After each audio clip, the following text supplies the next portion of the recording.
Now, what exactly does that mean? I don't know, Jerome, tell us. So what exactly does a... What's up, guys? It's Jerome, and it is Friday, which means that I'm back with another video. Today is a very special Friday because today is when the iPhone 12 officially comes out. Here's my Apple shirt, wearing it specifically for this video. This year, Apple has announced 4 new models of the iPhone. You have the iPhone 12, the iPhone 12 Pro, the iPhone 12 Pro Max, and the brand new iPhone 12 Mini. And before we go any further, I just want to point out that not all of the iPhones are out today. Only the iPhone 12 and the iPhone 12 Pro are out today. The Pro Max and the Mini aren't going to be out for another 2 weeks or so. But yeah, just want to point that out. So without further ado, let's go ahead and talk about everything new with the iPhone 12. So since there are 4 different models, we're going to start off by talking about the iPhone 12 and the iPhone 12 Mini, and then we'll move on to the Pro and Pro Max a little bit later.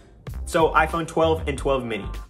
First off, it's going to come in 5 different colors this year: white, black, red, green, and blue. This year, the iPhones are going to be a little more water resistant, meaning you can have them submerged in 6 meters of water for 30 minutes, whereas compared to last year's iPhone 11 could only be submerged in 2 meters for 30 minutes. So I don't know what you're going to do with that information. Maybe take your iPhone swimming or something, but yeah, now you know.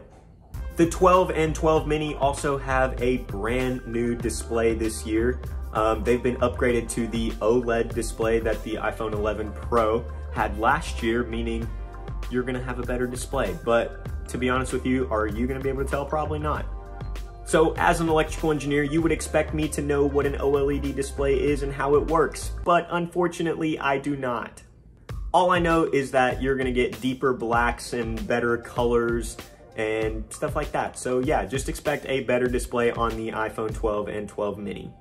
The iPhone 12 is also going to be thinner, lighter, and a little bit smaller than last year's iPhone 11, while still keeping the exact same screen size. So the way that they've done that is on last year's model of iPhone, if you went all the way out to the edge, the glass kind of rounded, which meant that the screen couldn't actually go all the way out to the rounded edge. But on this year's model, they've decided to go with just a square edge on the edge of the glass, so that means the screen can extend a little bit further. But instead of making the screen extend further, what they've decided to do is just compress the body just ever so slightly. So that's how you get a smaller phone with the same size screen. And the last big thing that's different about this year's iPhone 12 versus last year's iPhone 11 is the main camera. So on last year's iPhone, they had a f1.8 aperture, whereas this year there is an f1.6 aperture. So what exactly does a lower f number mean for the aperture? Again, as an electrical engineer, you would think I would know that, but I don't. But a quick Google search basically told me that the f number is how large or small the opening on the lens of your camera is going to be.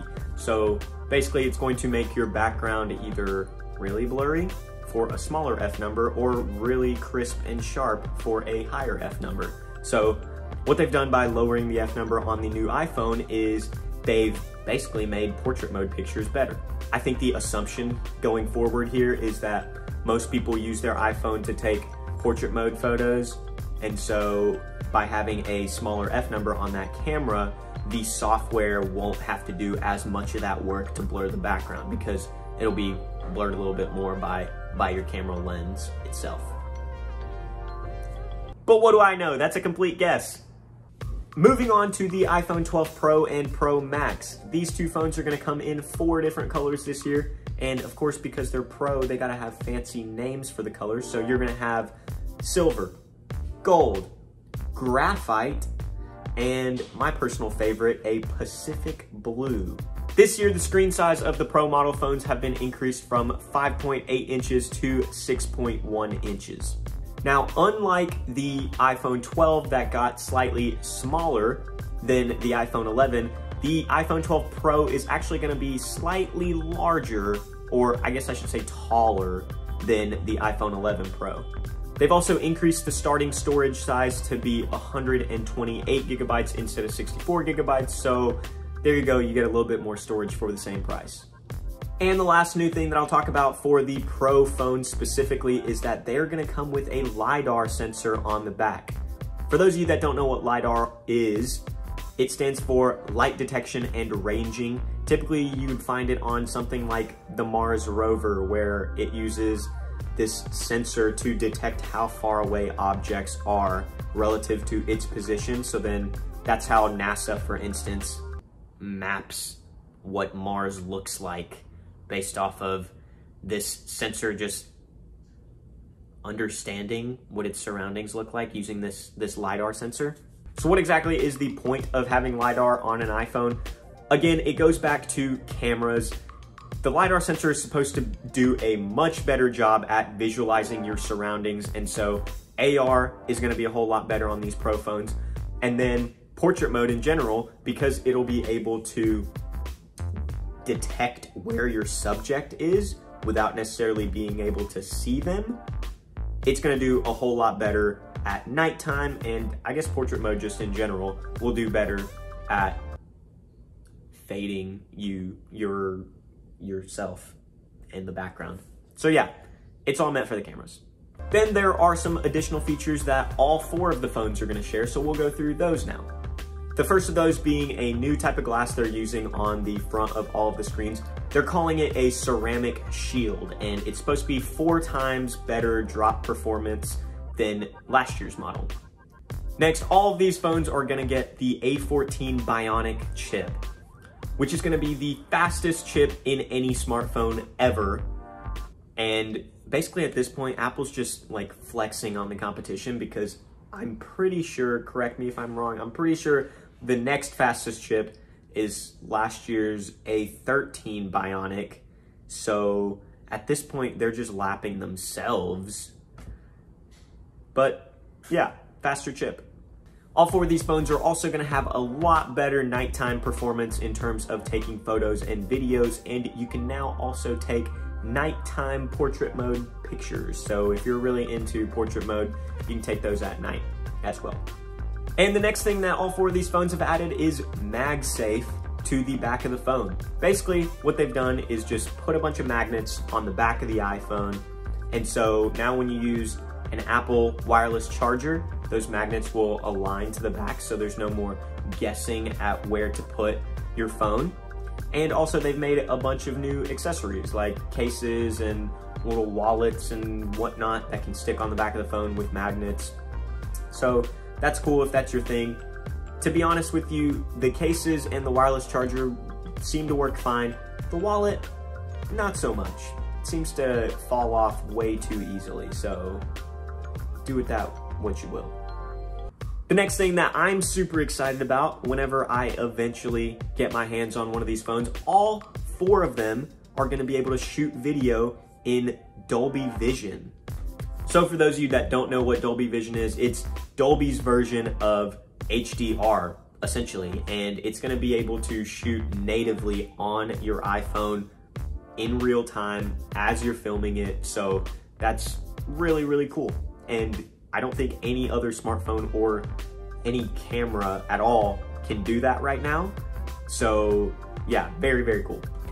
And of course, the biggest thing, or second biggest thing, that Apple has talked about with these iPhones is that all four of them are going to have 5G from day one. So with the announcement of the iPhone, Verizon has officially launched its nationwide 5G network. And I think it also has a 5G ultra wideband network. So that's gonna be just super fast speeds whenever you're not on Wi-Fi and using your cellular data. So that's really cool. And Verizon's ultra wideband network that I just mentioned is also very cool because it runs off the 5G millimeter wave technology, which, again, I know I'm an engineer and I should know these things, but I don't. So I don't know what that does or how it works. But what I do know is that it is incredibly, incredibly fast. For example, As of Tuesday, Verizon's speed test showed that it had peak speeds on its millimeter wave network of 5 gigabits per second. Now, that number by itself probably doesn't mean much to you, but to put it in context, Netflix recommends a speed of 25 megabits per second when you're trying to stream in 4K. So that's about 200 times faster. And let's talk about the biggest difference about these 4 models of iPhone, and the one that everyone's probably talking about. These iPhones will not be shipping with a power brick or with those lightning connected earphones. Now, to be clear, they are still shipping a charging cable, just not the brick. Now, the angle that Apple's taking with this is that most people already have a power brick, and I think they said some number like 2 billion power bricks in the world. So they figured that they're being environmentally conscious by removing those from the box. Now, while that may be true, here's where I think they messed up. Most of us have a power brick that looks like this. This is a USB-A power brick, standard. I'm sure you guys have all seen this or own one of these. This is the cable that they're shipping the iPhones with.